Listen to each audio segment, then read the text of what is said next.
चंडीगढ़ में लगातार बढ़ते केसेस को देखते हुए चंडीगढ़ प्रशासन की तरफ से सख्ताइयां और बढ़ा दी गई हैं। 1 जनवरी से जहां पर सिर्फ वैक्सीनेटेड लोगों को सरकारी दफ्तर और किसी भी भीड़भाड़ वाले इलाके में जाने की इजाज़त है, उसके अलावा और मेजर स्टेप्स लिए गए हैं। कल चंडीगढ़ में जहां कोरोना के 33 केस आए हैं और अभी तक ओमिक्रॉन के ज़्यादा केसेस नहीं आए हैं, पर ओमिक्रॉन को देखते हुए कुछ और हिदायतें आज जारी कर दी गई हैं।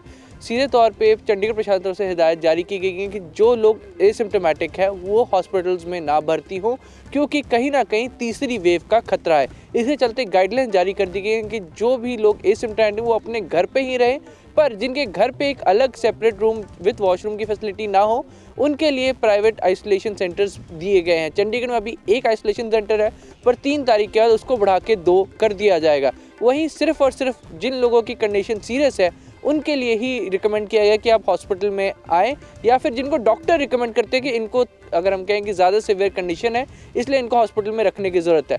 तो धीरे धीरे करके चंडीगढ़ प्रशासन अपनी तरफ से सख्ताइयाँ बढ़ा रहा है, पर हम लोगों को रिकमेंड करेंगे आप खुद को वैक्सीनेट कर लें ज़्यादा, और जितनी हो सके उतनी सावधानी बरतें। चंडीगढ़ से अमित कुमार, ANB न्यूज़।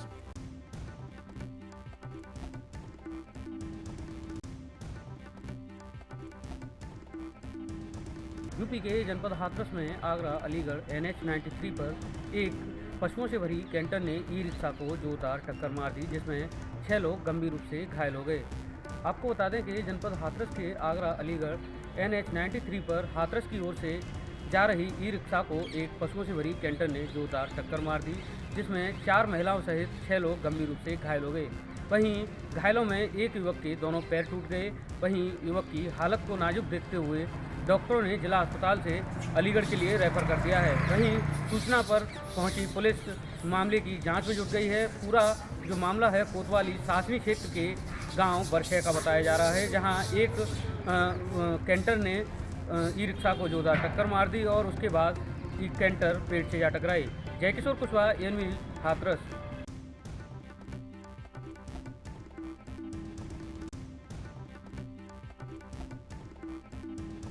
2022 के चुनाव के आते ही लगभग कानपुर के अंदर सभी बड़े नेताओं का आवागमन शुरू हो गया है। आज की डेट में कानपुर में अपना दल की अध्यक्ष अनुप्रिया पटेल कानपुर पहुंची।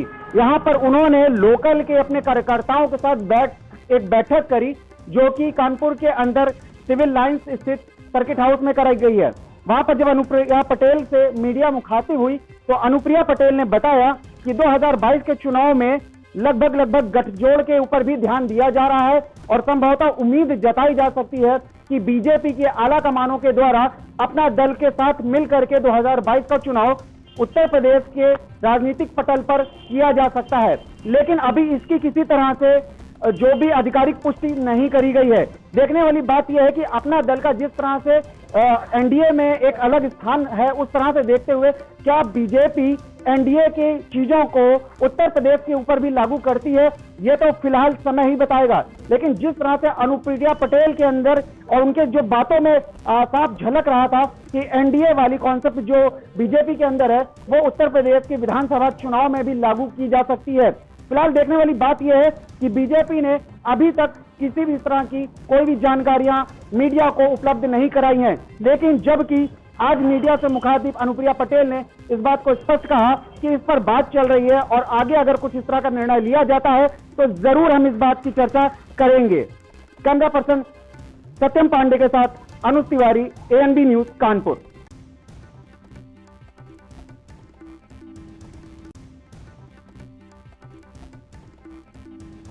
उत्तर प्रदेश के प्रदेश अध्यक्ष स्वतंत्र देव सिंह आज कौशाम्बी के चैल विधानसभा KDS कॉलेज में आगमन हुआ। उन्होंने बताया कि 2022 में बीजेपी की फुल बहुमत सरकार बनेगी। पिछला वर्ग के सम्मेलन में शामिल होते हुए बताया कि भाजपा, सपा और कांग्रेस तीनों एक दल हैं और तीनों आने वाले विधानसभा में नहीं जीत पाएंगे। उन्होंने बताया कि 2022 में फुल बहुमत से बीजेपी की सरकार बनेगी। उन्होंने तारीफ पर भी निशाना साधा, बोला कितने भी मुद्दे हैं राज्य में आज सब जेल के अंदर है और बुलडोजर चलने का काम हुआ है।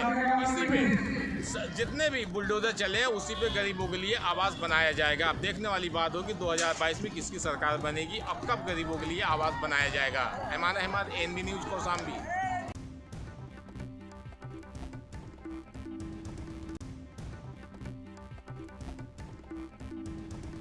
सरकार भ्रष्टाचार खत्म करने की बात कर रही है, लेकिन भ्रष्टाचार कम होने का नाम नहीं ले रहा है। मामला पूरा यहाँ जनपद के रामकोला नगर पंचायत क्षेत्र का है, जहाँ पे विकास कार्यों में जम के भ्रष्टाचार किया गया है। यहाँ सभासद जो है इस पूरे भ्रष्टाचार का आरोप लगाते हुए शिकायती पत्र यहाँ जिलाधिकारी से लेकर मुख्यमंत्री कार्यालय तक को भेजे हैं, लेकिन उनका आरोप है कि इस शिकायत पे आज तक कोई कार्रवाई नहीं हुई है।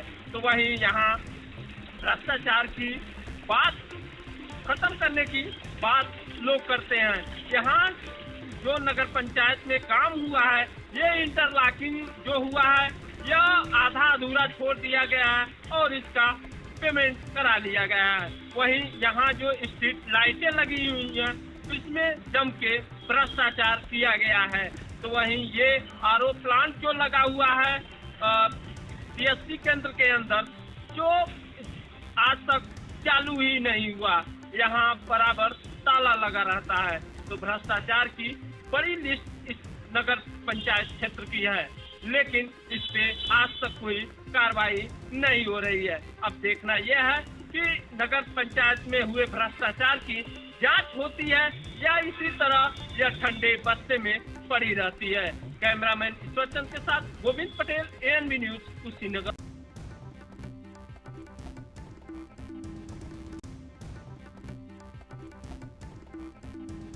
जनपद मैनपुरी में नारी शिक्षा चौपाल कार्यक्रम का आयोजन ब्लॉक संसाधन केंद्र पर किया गया, जिसमें पेंटर पोस्टर प्रतियोगिता भी लगाई गई थी, उसकी प्रदर्शनी लगाई गई। उस प्रदर्शनी का निरीक्षण उप जिलाधिकारी आर.एन. वर्मा और खंड शिक्षा अधिकारी रामशंकर पुरी ने किया। यहाँ शिक्षकों से उप जिलाधिकारी ने संवाद भी किया, कुछ जानकारी भी दी और राय भी दी। साथ ही एक बहुत बड़ी चीज़, जब एएनबी टीम ने उनसे पूछा तो शिक्षक वहाँ शिक्षिकाएँ प्रदर्शनी में शामिल थे, तो उनसे पूछा कि 18 वर्ष की जगह सरकार ने 21 वर्ष की आयु निर्धारित की है लड़कियों की शादी के लिए, इससे क्या सहमत हैं, क्या असहमत हैं? तो अधिकांश शिक्षिकाओं का जवाब मिला सहमत हैं, 21 वर्ष होनी चाहिए, क्योंकि उन्हें जब तक समझ नहीं होती है तब तक उनकी शादी कर दी जाती है। इसलिए 21 वर्ष की आयु सरकार ने बहुत दिनों बाद फैसला लिया है, इससे सहमत है। कैमरा पर्सन के साथ में उमाकांत पाठक, एएनबी।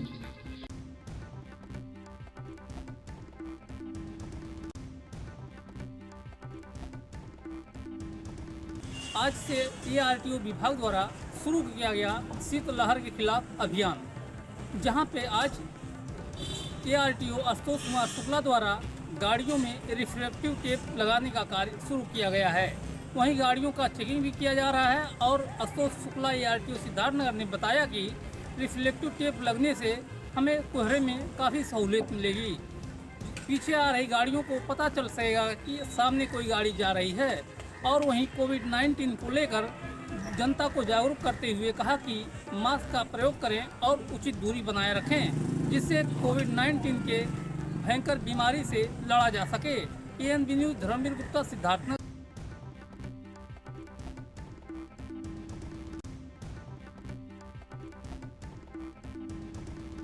भिंड जिले में 2 दिन पहले हुई बारिश के बाद जिले में इतनी अधिक सर्दी बढ़ गई है कि लोग कहीं पर जाते हैं तो सर्दी का एहसास होता है। हाईवे पर गाड़ी चलाते हैं लोग तो फिर उसके पहले मतलब तापना पड़ता है, तो 10 से 20 किलोमीटर की गाड़ी चलाने के बाद तापने के बाद ही आगे को गाड़ी बढ़ाते हैं। वहीं गुरुवार की सुबह कोहरा पड़ने के अधिक कारण के बाद गाड़ियों की रफ्तार भी कम हो गई है। तो कोहरा 16 मीटर की दूरी की रेंज में लोग आते हैं, वो नहीं दिख रहे थे, जिससे कोहरे की रफ्तार नहीं रही है, जिससे सर्दी का भी अधिकतम हो रहा है।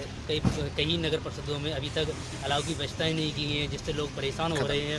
जिले में भिंड से एएनबी न्यूज़ के लिए कैमरा पर्सन के साथ आकाश कुमार की।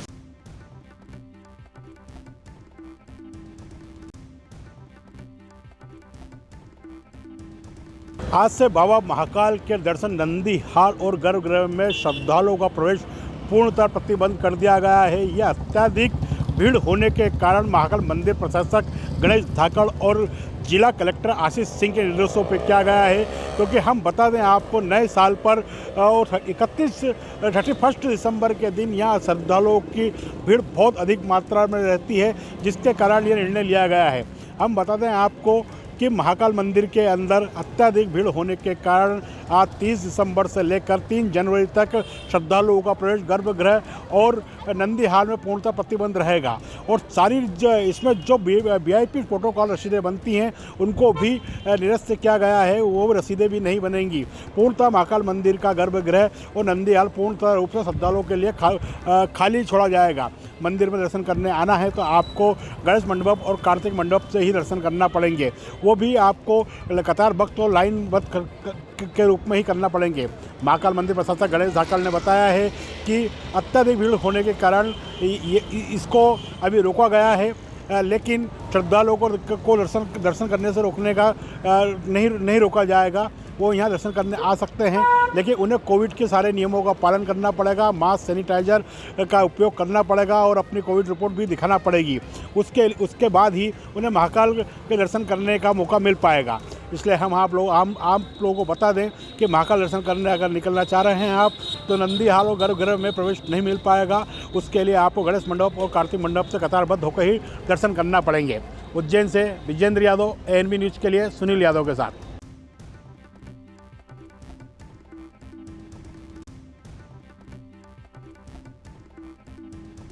भिंड SP के निर्देशन में लगातार शराब माफियाओं के खिलाफ कार्रवाई जारी है।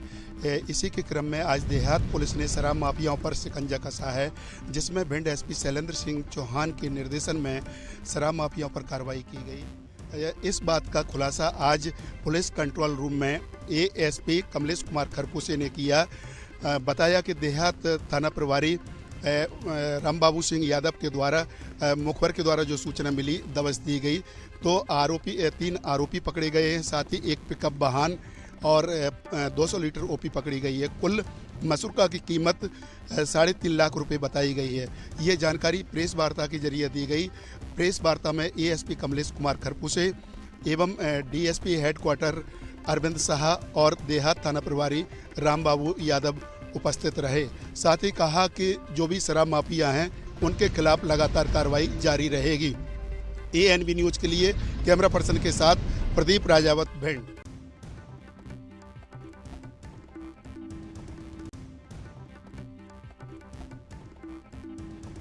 महाराष्ट्र में कोरोना हावी हो रहा है। कह सकते हैं कि तीसरी लहर का बम फूट चुका है। 24 घंटे में अगर आर्थिक राजधानी मुंबई की बात करें तो 2400 से ज़्यादा कोरोना पॉजिटिव केस आए हैं, जबकि महाराष्ट्र में 24 घंटे में 3900 कोरोना संक्रमण मरीज पाए गए हैं, जिसके बाद बृहन मुंबई महानगर पालिका ने अपनी कमर कस ली है। सरकारी जो दफ्तर है वहाँ पर कोरोना टेस्टिंग की जो मुहिम है उसे तेज कर दिया गया है। लेकिन अगर भीड़ भाड़ के इलाकों की बात करें तो चाहे वो वासी का मार्केट हो या दादर या मुंबई की दूसरी सबसे बड़ी झोपड़पट्टी कहे जाने वाली मालोनी का इलाका हो, यहाँ पर हजारों की संख्या में भीड़ इकट्ठा होती है। गुरुवार का बाजार कहा जा रहा था और आज बड़े पैमाने पर वहाँ भीड़ देखने के लिए मिली, जबकि यहाँ जब कोरोना संक्रमण की स्थिति खराब हुई तो उसके बाद कैबिनेट मंत्री असलम शेख आनन फानन में कोविड सेंटर सहित प्रतिबंध लगाने की बात कर रहे थे, लेकिन उनके ही विधानसभा क्षेत्र में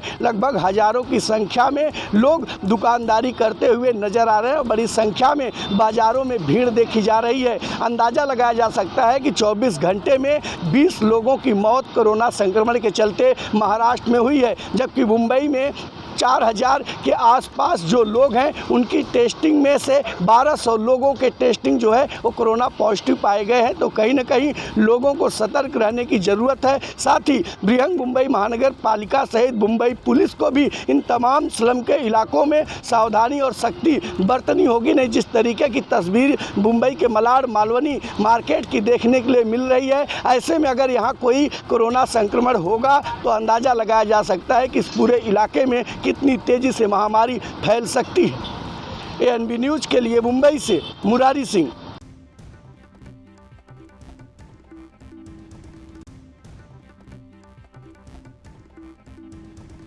मत मतदाताओं को जागरूक करने के लिए प्रशासन काफ़ी गंभीर नज़र आ रहा है। आज गाजियाबाद के मोदी नगर में एक रैली का आयोजन किया।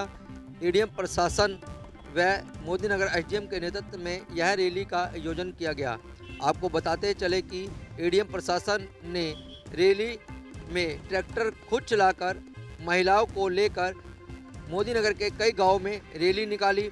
रैली का उद्देश्य था कि ज़्यादा से ज़्यादा महिला इस आने वाले चुनाव में वोट डालें और अपनी पसंद की सरकार बनाए। एडीएम प्रशासन ने कहा कि आधी आबादी पूरी महिलाओं का अधिकार है। जिस तरह पुरुष मतदाता वोट करता है उसी तरह हमें महिला को भी बढ़ चढ़कर वोट डालना चाहिए और अपनी पसंद की सरकार बनानी चाहिए। सबसे बड़ी बात इसमें यह रही कि सभी महिला पिंक ड्रेस में थी। एडीएम प्रशासन भी पिंक ड्रेस में थी।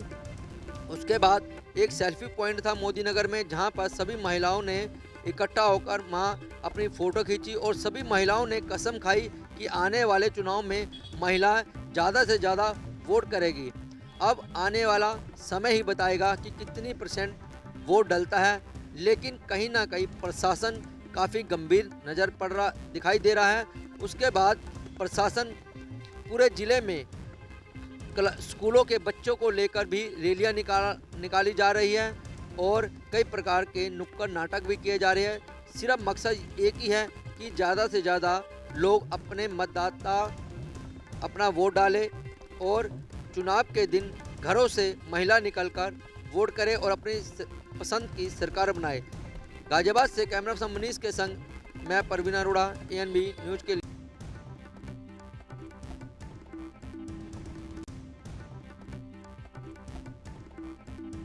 बुंदेलखंड का जनपद जालौन हमेशा से अवैध खनन को लेकर सुर्खियों में रहा है। एक बार फिर जनपद जालौन में लगातार खनन माफिया नदी की जलधारा रोककर खनन करने में लगे हैं। वहीं सरकार व सुप्रीम कोर्ट के नियमों की लगातार खनन माफिया धज्जियां भी उड़ा रहे हैं। वहीं आपको बता दें कि जनपद जालौन के डगूर कोतवाली क्षेत्र के पंदोली खंड संख्या 5A में खनन माफिया हैवीवेट मशीनों से नदी की जलधारा रोककर खनन करने में लगे हुए हैं। वहीं हम बात कर लें कार्रवाई की, तो कार्रवाई लगातार प्रशासन की ओर से की जाती है, लेकिन यह कार्रवाई कागजों में ही तब्दील होकर रह जाती है। वहीं खनिज अधिकारी चाहें तो इन खनन माफियाओं पर प्रशासनिक हंटर चलाकर इन खनन पर अंकुश लगा सकते हैं, लेकिन कहीं न कहीं प्रशासन खनन माफियाओं की हौसला अफजाई कर रहा है, जिससे खनन लगातार जोरों शोरों पर है और लगातार खनन माफिया खनन करने में लगे हुए हैं। वहीं बंदौली खंड संख्या 5A में लगातार खनन माफिया नदी की जलधारा रोककर खनन करने में लगे हुए हैं। वहीं प्रशासन गहरी निंद्रा में दिखाई दे रहा है। जनपद जालौन से ANB न्यूज़ के लिए मयंक राजपूत की रिपोर्ट।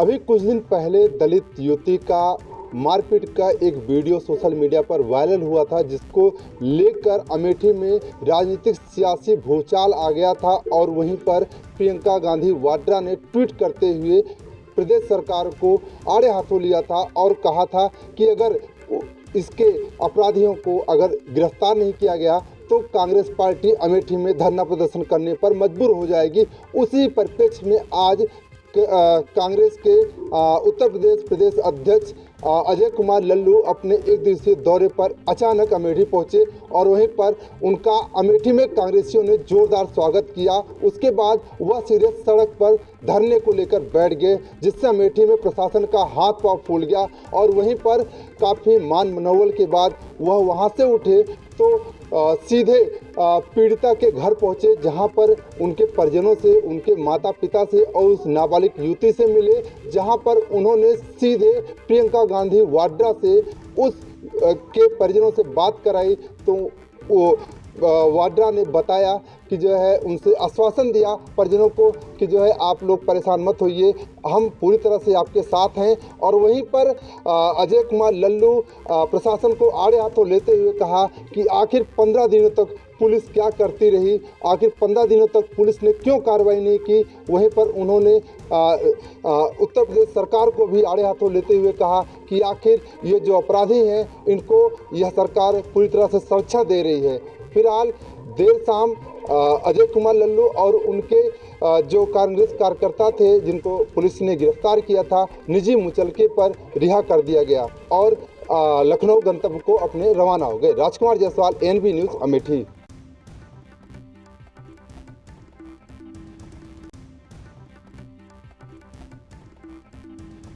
बिजनौर में कल अफजलगढ़ के भूतपुरी चौराहे पर 2 बदमाशों ने एक सिपाही की राइफल छीनकर फरार हो गए थे। वो हमारे तेज तर्राक एसपी डॉक्टर धर्मवीर सिंह ने 4 टीमें लगाकर एक व्यक्ति को गिरफ्तार दिन में कर लिया था और उसके पास से राइफल भी बरामद हुई थी। वह एक तमंचा बरामद हुआ था और टीम पूरे ज़िले की खाक छानने में लगी हुई थी, जिसका पता चला कि अभी अभी टीम ने उसे अफजलगढ़ व कालागढ़ के जंगलों में उसको घेराबंदी कर उसके साथ मुठभेड़ हुई और काफ़ी देर बाद मुठभेड़ होने के बाद उस व्यक्ति को पैर में गोली लगने से गिरफ्तार कर लिया है और एक पुलिसकर्मी के भी बुलेट लगी है, जो बुलेट प्रूफ जैकेट पहनने से बाल बच गया है। ANB न्यूज़ से गुड्डू भारती, बिजनौर।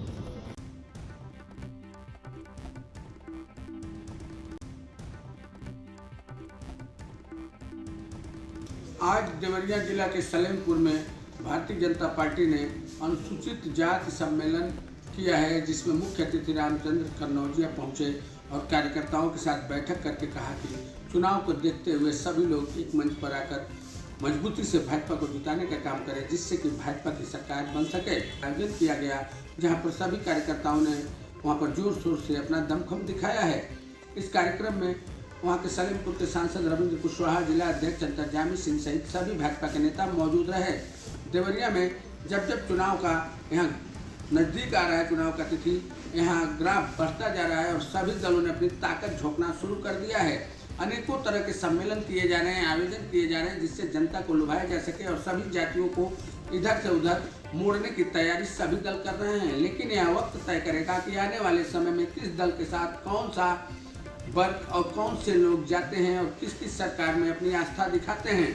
अब चुनावी घमासान पूरी तरह से देवरिया में देखने को मिलेगा और यह टेम्परेचर धीरे धीरे चुनावी पारा बढ़ता जाएगा, जिसके लिए सभी तरह की तैयारी सभी दलों ने अपने तरह से कर रखी है और हर दिन कहीं न कहीं कोई बैठक हर दल का हो रहा है और यह समय और बढ़ता ही जाएगा। एक तरफ कोरोना काल का खतरा, दूसरी तरफ लोगों को चुनाव का जिद। देखिए क्या करता है, ये वक्त आने वाला तय करेगा। देवरिया से विशाल मिश्रा, NB न्यूज़।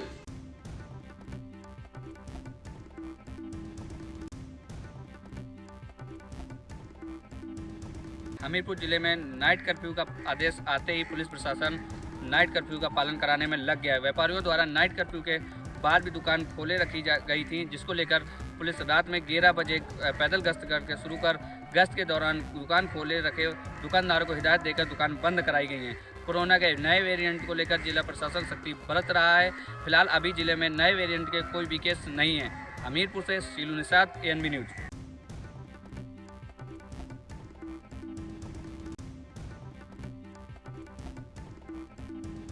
मुंबई सहित पूरे महाराष्ट्र में बढ़ते हुए कोरोना और ओमिक्रॉन की रफ्तार को देखते हुए आज पालक मंत्री आदित्य ठाकरे ने BMC आयुक्त और स्वास्थ्य विभाग के तमाम अधिकारियों के साथ मंत्रालय में मीटिंग की। इस दौरान यह निर्णय लिया गया कि आने वाले त्यौहार यानी कि 31 का त्यौहार सार्वजनिक तौर पर मनाने पर मनाही होगी और कोई भी सेलिब्रेशन अगर सार्वजनिक तौर पर करेगा तो उसके द्वारा बनाई गई SOP का उल्लंघन के तहत मामला दर्ज किया जाएगा। इस तरह की जानकारी आदित्य ठाकरे ने दी है। दूसरी तरफ उन्होंने कहा कि जिस तरह से मुंबई महाराष्ट्र में लगातार ओमिक्रॉन और कोरोना की रफ्तार बढ़ रही है, ऐसे में माना जा रहा है यह तीसरी लहर हो सकती है। फिलहाल आदित्य ठाकरे ने कहा कि आने वाले समय में हम कोरोना की जो वैक्सीन है उन बच्चों को देने के लिए पूरी तरह से तैयार है। हालांकि यह वैक्सीन कोवैक्सीन के तौर पे दी जाएगी, लेकिन उम्मीद जताई जा रही है कि यह वैक्सीन बच्चों के स्कूल कॉलेज में जाकर ही दी जाएगी। दूसरी तरफ आपको बता दें कि आदित्य ठाकरे ने बताया कि जिस तरह से लगातार कोरोना की रफ्तार बढ़ रही है, ऐसे में मुंबई में 54,000 बेड खाली है जो कभी भी किसी के लिए तैयार है। फिलहाल आपको बता दें कि स्वास्थ्य विभाग को पहले ही अलर्ट जारी रखा गया है। दूसरी बात आदित्य ठाकरे ने सीधे तौर पर कहा है कि मुंबई में जिस तरह से 31 का त्यौहार है, सेलिब्रेशन है, ऐसे में अगर कोई कोरोना गाइडलाइन का उल्लंघन करता है तो उस सोसाइटी को 1 महीने के लिए भी सील किया जा सकता है। फिलहाल बीएमसी को और मुंबई पुलिस का सहयोग का उन्होंने जिक्र किया है कि मुंबई पुलिस और महानगर पालिका का सहयोग लिया जाएगा। लगातार उन्हें अलर्ट मोड पर रखा गया है और उन्हें ये अलर्ट किया गया है कि सारी बातों को नजर रखें। जिन सोसाइटियों में ज़्यादा कोरोना की रफ्तार है, कोरोना की संख्या ज़्यादा है, उन सोसाइटियों को सील किया जाएगा। फिलहाल इस पूरे मामले पे किस तरह की कड़ी पाबंदियां लगानी है, आज महाराष्ट्र के उद्धव सरकार जो है इस पे फैसला लेगी। ये भी बताया जा रहा है कि आज देर शाम तक जब बैठक होगी तो इसमें निर्णय लिया जाएगा कि किस तरह की कड़ी पाबंदियां 31 और 1 जनवरी के लिए लगाई जाएगी। कैमरा पर्सन विनय सिंह के साथ मैं सोनी, एनबी न्यूज, मुंबई।